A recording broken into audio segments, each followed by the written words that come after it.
Hello, this is Domenico with Easynomics, and this is part two of a real-world example where we're looking at Spain providing an ad valorem tax on gasoline and then putting a 20 cent per liter subsidy to that gasoline as a way to alleviate the inflationary energy prices impacting people worldwide and in Spain as a result of the Russian-Ukrainian war, restricting or reducing the amount of petroleum in world markets and so on. This video is part of a series within my real world playlist. I have a running series here about the Russian-Ukrainian war where we've looked at the applications of PED and PES, elasticity, graphing a collusive oligopoly as a representation of OPEC. We've also looked at the applications of a perfectly competitive market structure to understand the impact of the oil shock caused by the Russian-Ukrainian war, and so on. So this is a continuation of this, and in this video we're looking at the solution of various government solutions to the inflationary pressures caused by this war. In the previous video, that's part of the series, we looked at the ad valorem tax applied to gasoline, and in this video we're going to focus on a per liter subsidy. So this is the article that I used for paper 2 exam that I wrote for my students. And there's a link to this in the video notes. Here we see the Spanish government providing a 20-cent discount per liter for fuel. And it was supposed to go until the end of June. It actually went all the way to the end of the year, until the end of December 2022. Here's some details about this government solution. 20-cent discount subsidy per liter for fuel for all drivers. This was part of a $16 billion package provided by the Spanish government to mitigate the impacts of the inflation, energy inflation, food inflation caused by the Russian-Ukrainian war.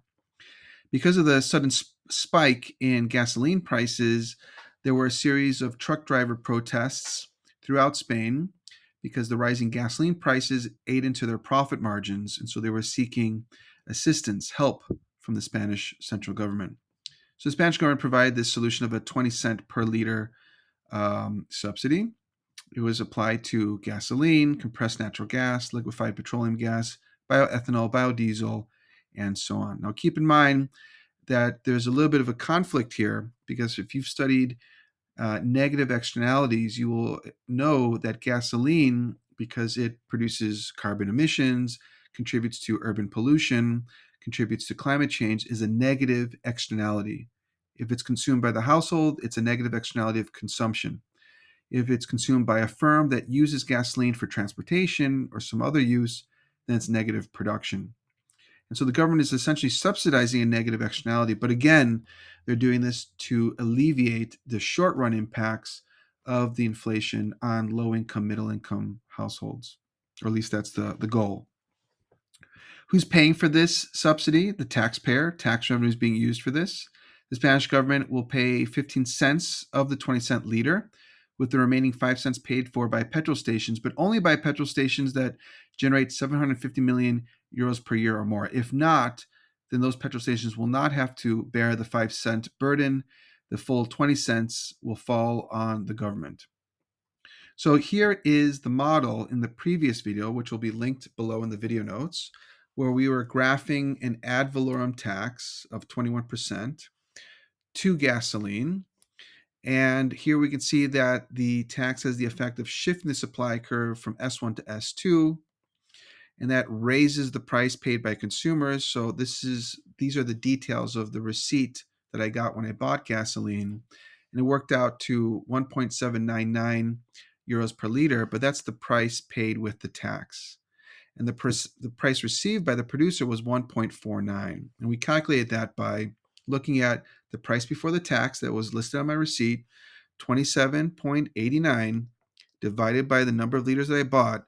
And here we see that the price received by the producer is 1.49. I took that value, multiplied by the 21% tax, and got the 1.799 price paid by the consumer with the quantity at quantity tax. Okay, so that's discussed in the previous video. We graphed it, we analyzed it, we evaluated it. Now I want to focus on the subsidy. So this is what I want to focus on in this video. And this video will be relatively short. I'm just going to focus on this part of my receipt where I got a €3.75 discount on 33.75 euros worth of gas, where I, as a consumer, only paid 30. So the subsidy has the effect of reducing the price paid by the consumer, which is definitely the case that I saw on my receipt. So what would that look like visually? This is not a per unit subsidy in the case of how you would draw it for an IB exam, where the price received by the producer increases. This is a little bit different. So the quantity is remaining at Q tax with this subsidy. And let me just erase this so we have so it's a little bit not as busy here. But graphically, you will see how this subsidy worked. And this maybe could be useful for maybe an internal assessment. Maybe you have an internal assessment that has an ad valorem tax applied to a good and then a subsidy imposed on that good that's taxed. What would that look like? So essentially, it would look something like this. Now, the main thing is to focus on the fact that the quantity with the tax does not change. This is not changing. I bought 18.76 liters with the tax. So the quantity is constant. At that fixed quantity of liters consumed, the government is just reducing the price paid at that quantity. It's not going to increase my quantity of demand. It's just I've already paid, in theory, 1.799 with the tax. I'm paying this price, and the government's just going to reduce it at that fixed quantity that I bought. So the supply curve is essentially doing this. It's going to be a parallel shift downward. And let me just erase a few more areas so we don't have such a busy model.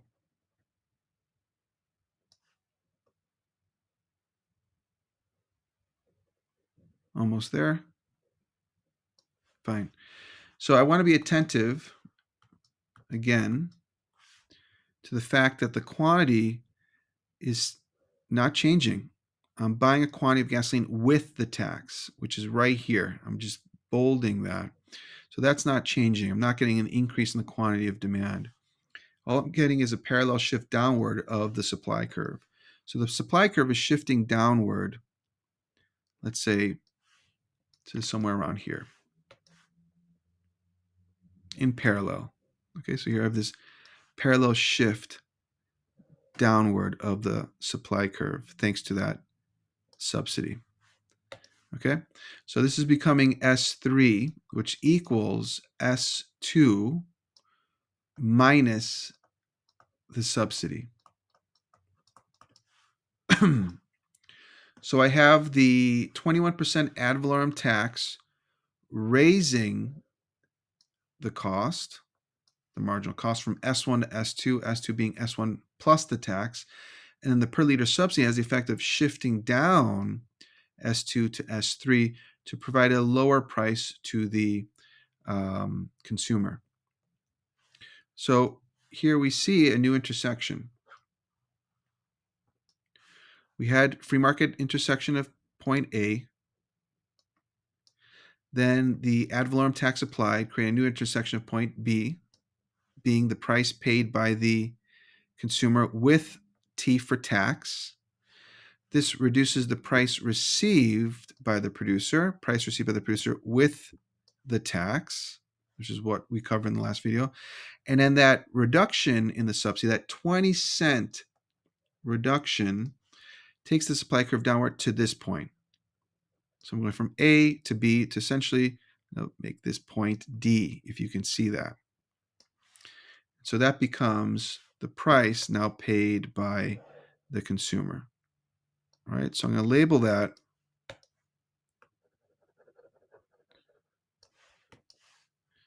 price paid by the consumer with the subsidy. This was the original free market price.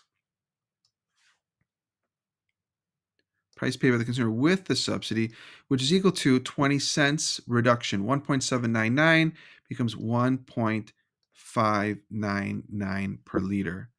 So I got a reduction in the price thanks to the Spanish government. It reduced the price paid by the consumer with that subsidy, reduced the taxable price from 1.799 to 1.599. The price received by the producer doesn't change. It's still price received by the producer with the tax. The price received by the producer is still at 1.499. Then we add the tax, 1.799. Then we reduce it by 20 cents, 1.599. But the price received by the producer does not change. So essentially, we're operating along the Q tax curve. So this is a unique subsidy, different from the other subsidy models that you'd be graphing in your class. But if you're curious, this is what the Spanish government is trying to do. Okay. And just one other point. When I got my receipt again, I paid 30 euros, which is 1.599 multiplied by 18.76 liters, which works out to 30 euros, even though the true cost of it was 33.75 with the tax. Okay, or 1.799 multiplied by 18.76, but I got a reduction on that thanks to the Spanish government. If you have any questions about that, feel free to comment those questions below, and don't forget to subscribe and like. Thank you so much.